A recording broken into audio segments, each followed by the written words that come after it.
നമസ്കാരം, സുഹൃത്ത് സാറാണ്. നമ്മളിന്ന് 10ാം ക്ലാസ്സുകാർക്ക് വേണ്ടി ഒരു അടിപൊളി ക്വസ്റ്റൻ ആണ്. ഈ അടിപൊളി എന്ന് പറഞ്ഞാൽ എക്സാമിന് ഉറപ്പായിട്ടും വരുന്ന ഒരു ക്വസ്റ്റൻ ആണ്. നമ്മുടെ ടാൻജൻസിലെ ലാസ്റ്റ് ടോപ്പിക്കുമായിട്ട് ബേസ് ചെയ്തുള്ളതാണ്. ഒരു ട്രയാങ്കിളും അതിനുള്ളിലുള്ള സർക്കിളും ഇൻ സർക്കിൾ, ഓക്കെ, അന്തർവൃത്തം എന്നാണ് മലയാളത്തിൽ. ഇതൊരു റൈറ്റ് ട്രയാങ്കിൾ ആണെന്ന് പറഞ്ഞിട്ടുണ്ടല്ലോ. ബി എന്ന് പറയുന്ന പോയിന്റിൽ എന്താണ് 90 ഡിഗ്രിയിലുള്ള റൈറ്റ് ട്രയാങ്കിൾ ആണ്. അങ്ങനെയാണെങ്കിൽ ഇതിനോട് വരച്ചിരുന്ന ഈ സർക്കിളിന്റെ റേഡിയസിനെ കണ്ടുപിടിക്കുക എന്നുള്ളതാണ്. അപ്പൊ നമ്മൾ ചെയ്യേണ്ട മെത്തേഡ് എല്ലാവരും ശ്രദ്ധിക്കുക. ഇവിടെ നമ്മളൊരു ഫോർമുല പഠിക്കുന്നുണ്ട്. ഇൻസർക്കിളിന്റെ റേഡിയസ് കണ്ടല്ലോ, incircle radius or radius of incircle r is equal to a divided by s. ഇതാ ഫോർമുല. ഓക്കെ, ആർ എന്ന് പറഞ്ഞ റേഡിയസ് ആണ്. റേഡിയസിനെ കണ്ടുപിടിക്കാൻ ഏരിയയെ അതിന്റെ എസ് കൊണ്ട്, what is s? Semi perimeter, പെരിമീറ്ററിന്റെ പകുതി, ചുറ്റളവിന്റെ പകുതി കൊണ്ട് ഹരിക്കണം. ഓക്കെ, അപ്പൊ ഇവരെല്ലാം നമുക്കൊന്ന് കണ്ടുപിടിക്കാം. ഇവിടെ ഏരിയ നമുക്ക് എളുപ്പം കണ്ടുപിടിക്കാം. അങ്ങനെ area a is equal to, നോക്കിക്കേ, റൈറ്റ് ട്രയാങ്കിൾ ആയതുകൊണ്ട് നമുക്ക് ഏത് ഫോർമുല ഉപയോഗിക്കാം? ഹാഫ് ബി എച്ച് എന്ന് പറയുന്ന ഫോർമുല യൂസ് ചെയ്യാം. Okay, that is equal to half into base ഇവിടെ എത്ര മോനെ? 4, ഹൈറ്റ് എത്ര മോനെ? 3.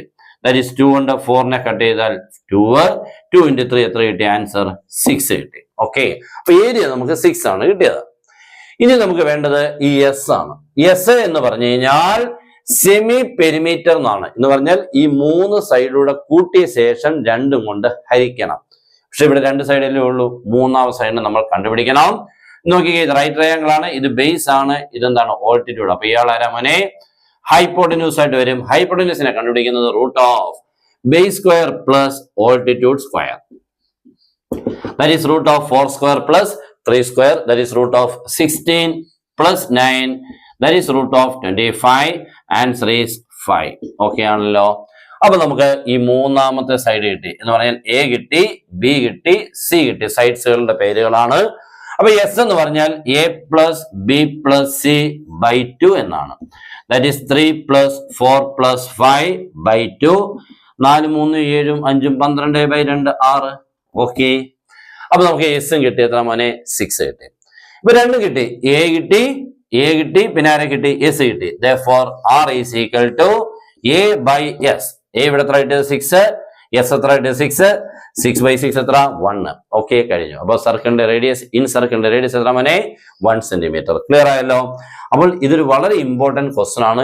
ഇതിൽ ചിലപ്പോൾ നമ്പർ ഒക്കെ ഒന്ന് മാറിയെന്നിരിക്കാം, പക്ഷെ ഇത് എക്സാമിന് ഇങ്ങനത്തെ ഒരെണ്ണം ഉറപ്പായിട്ട് ഉണ്ടാവും. ഓക്കെ, മനസ്സിലായെങ്കിൽ മാക്സിമം നിങ്ങളുടെ ഫ്രണ്ട്സിലോട്ട്, ഒത്തിരി കുട്ടികളുണ്ടല്ലോ, നിങ്ങളുടെ ഫ്രണ്ട്സ് ആയിട്ട് ഒന്ന് ഷെയർ ചെയ്യുക. പിന്നെ ക്ലാസ് ഉണ്ട്, നമുക്ക് ജോയിൻ ചെയ്യാം.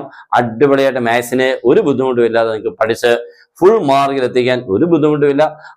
ട്രിക്സുകളും കാര്യങ്ങളും ഒക്കെ ഉള്ളത് അതിനോടൊപ്പം നമ്മൾ തരുകയും ചെയ്യും. ഓക്കെ, ഇപ്പൊ ജോയിൻ ചെയ്യാൻ താഴെ നിന്നുള്ള നമ്പറിൽ ഏതെങ്കിലും ഒരെണ്ണത്തിൽ നിങ്ങൾ കോൺടാക്ട് ചെയ്യാം. ഒന്നിൽ കോൾ ചെയ്യാം, ഇല്ലെങ്കിൽ വാട്സപ്പിൽ മെസ്സേജ് ചെയ്യാം. Good bye.